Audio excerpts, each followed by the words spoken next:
A wedding dress hangs in the darkness, silent, waiting.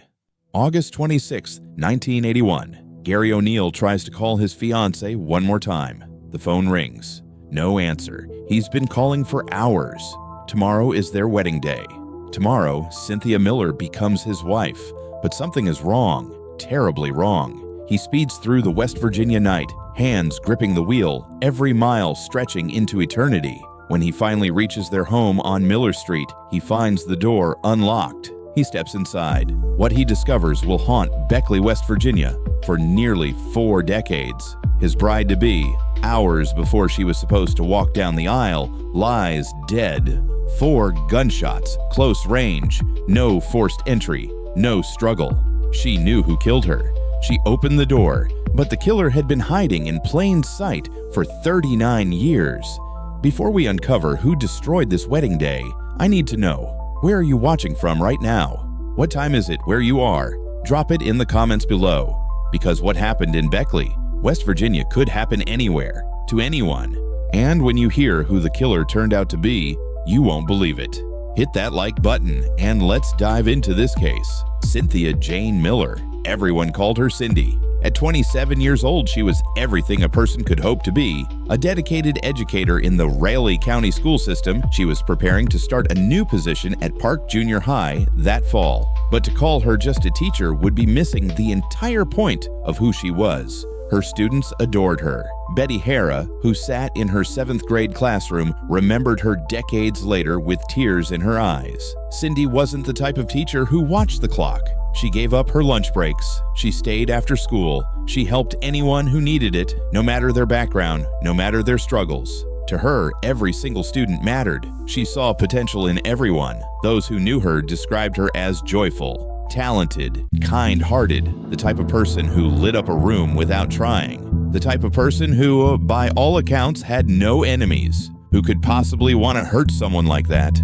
Her life was a picture of happiness. She was deeply in love with Gary O'Neill, a police officer with the Leicester Police Department. They'd recently moved into a home together on Miller Street in Beckley, filling every corner with plans for their future, the family they would raise, the memories they would make, the life they were about to begin.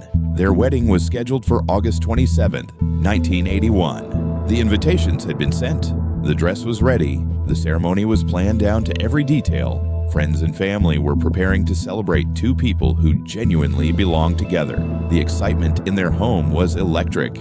Everything was falling into place. Cindy had spent her whole life dreaming of this moment. The man she loved, the vows they would exchange, the forever they were about to promise each other. She had no idea that forever would be stolen from her in a single night. August 26, 1981, the last sunset before forever. The evening of August 26th was supposed to be calm. One last quiet night before the beautiful chaos of a wedding. Gary had driven to his parents' home in Princeton to go over final details for the ceremony. Cindy stayed behind at their Miller Street home, managing her own last-minute tasks. Everything was under control. Everything was perfect.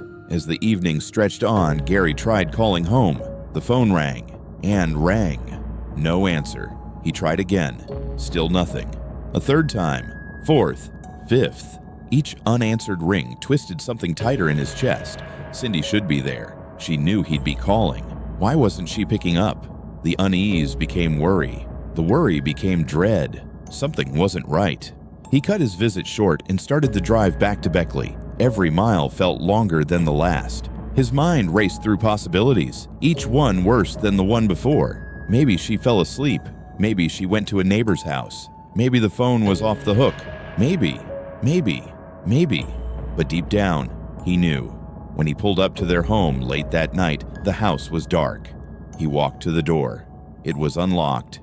He pushed it open and stepped inside. What he found shattered everything. Cynthia's body lay inside their home.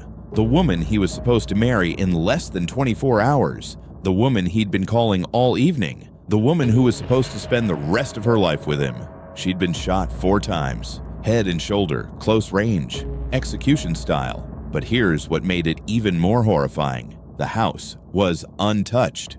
No signs of a struggle, no overturned furniture, no defensive wounds. Nothing had been stolen. The doors showed no forced entry. Whoever did this didn't break in. They were invited in. The crime scene told a story that investigators couldn't ignore. This wasn't a robbery. This wasn't a random act of violence. This wasn't someone who broke into the wrong house at the wrong time. This was personal, calculated, deliberate. The evidence pointed to one devastating conclusion. Cynthia Miller had opened the door for her killer. She knew them. She trusted them enough to let them into her home on the eve of her wedding, and they murdered her for it. In the next room, untouched and waiting, hung the wedding dress she would never wear, the veil she would never lift, the future she would never live. Gary O'Neill was supposed to become a husband the next day. Instead, he became a widower before he ever got to say, "I do." Think about this for a moment. Someone murdered Cindy hours before her wedding and just walked away. Have you ever heard of an unsolved case in your community? One that still haunts people decades later? Drop it in the comments, because for 39 years, Cindy's killer walked free, and the investigation that followed would become one of the most frustrating cold cases in West Virginia history. The Beckley Police Department launched an immediate and massive investigation. The West Virginia State Police joined in. The brutality of the crime and Cynthia's standing in the community sent shockwaves through the town. Every detective available was assigned to the case. The first person they looked at was Gary O'Neill. In cases like this, it's always the partner first. Always. But his alibi was airtight. Phone records confirmed he'd been in Princeton, calling the house repeatedly throughout the evening. Witnesses placed him at his parents' home. He was cleared within days. So if it wasn't the fiancé, then who? Detectives interviewed family members, friends, co-workers, students, neighbors, anyone who had ever crossed paths with Cynthia Miller, and every single person said the same thing. She was a good person, a genuinely kind, caring woman who went out of her way to help others. She had no enemies, no disputes, no drama. So why was she dead? The typical motives weren't there. Nothing was stolen, so it wasn't robbery. There was no sexual assault, no signs of a struggle or a fight that escalated. The lack of forced entry meant she knew her attacker, but everyone who knew her loved her. It didn't make sense. The investigators worked tirelessly, amassing a mountain of interviews, notes, and potential leads. But this was 1981. Forensic technology was limited. DNA analysis didn't exist yet. Advanced fingerprinting techniques weren't available. The crime scene, eerily pristine, offered little physical evidence to work with. Every path they followed led to a dead end. But one name did surface during those early days of the investigation. A person of interest, someone connected to the area, someone who would be questioned but never charged. Earl James Robbins. The investigators couldn't make it stick. Not enough evidence. Not enough to bring charges. The file grew thicker, but the answers remained elusive. As the months turned into years, the case grew colder. Leads dried up. Witnesses moved away. The trail went dark.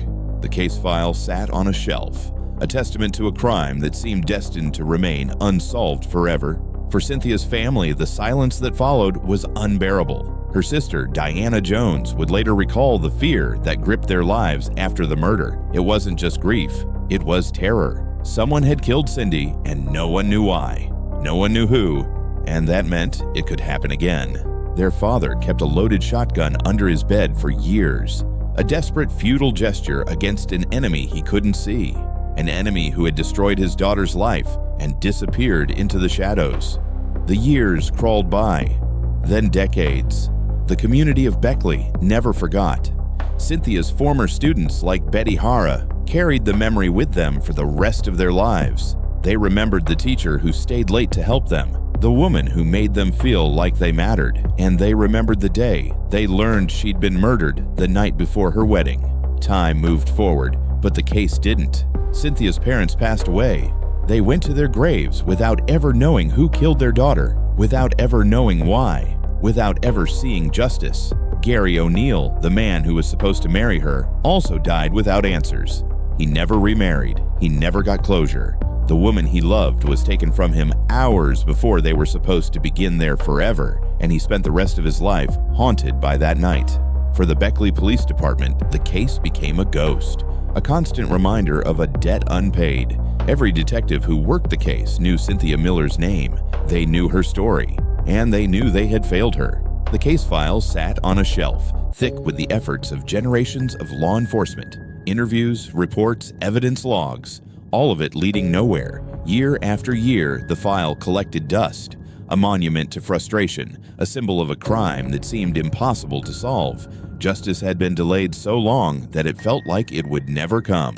But in 2017, everything changed. After nearly 4 decades of silence, something incredible happened. Do you believe cold cases can ever truly be solved? Tell me in the comments, because some people think that after enough time passes, justice becomes impossible, that killers who evade capture for decades will never face consequences. They're wrong. Modern forensic science and determined investigators were about to prove it.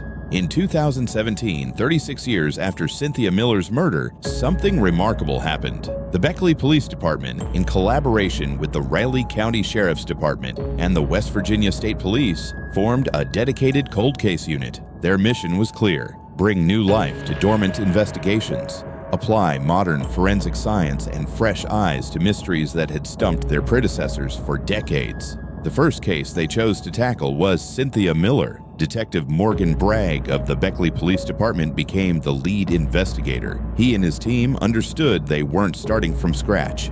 They inherited the massive case file from 1981, a mountain of meticulously collected data. Detective Bragg would later credit those original detectives for their thorough work.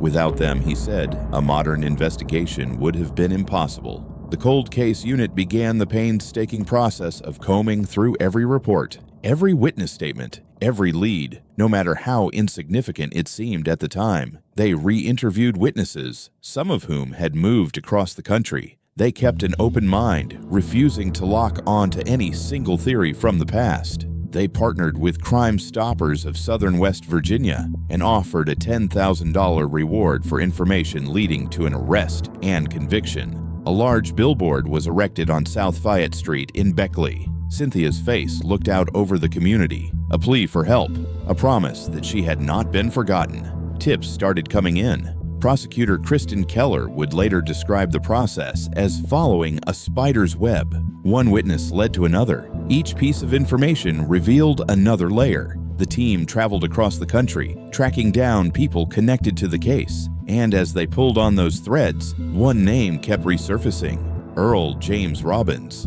The detectives dug deeper into Robbins's background. What they found was disturbing. By 2017, Robbins was 64 years old, sitting in the Valley State Prison in Chowchilla, California, serving a life sentence.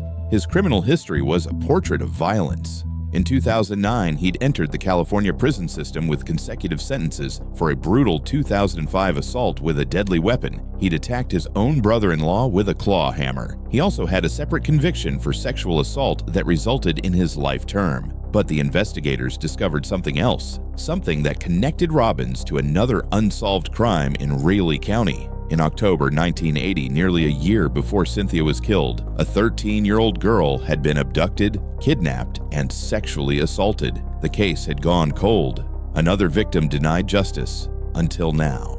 The evidence linked Earl James Robbins to that crime too. The web was closing in.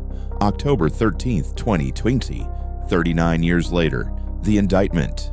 On October 13, 2020, 39 years after Cynthia Miller drew her last breath, the Raleigh County Grand Jury handed down an indictment. The news broke like thunder over Beckley. Earl James Robbins was charged with 5 felony counts. 2 were for the first-degree murder of Cynthia Miller and the use of a firearm in her death. The remaining 3 charges stemmed from the 1980 cold case: abduction, kidnapping, and first-degree sexual assault of a child. The community reacted with shock, sorrow, and profound relief. For those who remembered Cynthia, the indictment was overwhelming. Betty Hara, her former student, wept as she heard the news. The pain of losing her beloved teacher was still raw after 4 decades. "She was wonderful," Hara said through tears. Diana Jones, Cynthia's surviving sister, reflected on the beautiful person her sister had been, the woman who never got to live out her dreams, the bride who never made it to the altar. "She was very talented," Jones said. "I always said God picked a rose for his garden." Detective Morgan Bragg and prosecutor Kristen Keller announced the charges, crediting the original investigators for preserving the evidence that made the breakthrough possible. The persistence had paid off. The spider's web had led them to their suspect. But Earl James Robbins wasn't going quietly. In November 2020, he appeared for his arraignment virtually from his California prison cell. His response was absolute denial. "I am not guilty to any of these charges," he stated flatly. Then he did something unusual. He wrote a letter to the court. In it, he claimed he had cooperated with Detective Bragg when interviewed years earlier. He said he'd even told them who he believed was responsible for Cynthia's murder, implying it wasn't him. He accused the Beckley Police Department of slander and defamation. He demanded a speedy trial, but insisted it be held in another county or another state. And he declared he would fight extradition from California. The legal battle had only just begun. But for the first time in 39 years, there was hope. Justice was finally within reach. The wedding dress still hangs in our memory, a symbol of everything that was stolen from Cynthia Miller on August 26, 1981. The vows she never got to say, the family she never got to raise, the life she never got to live.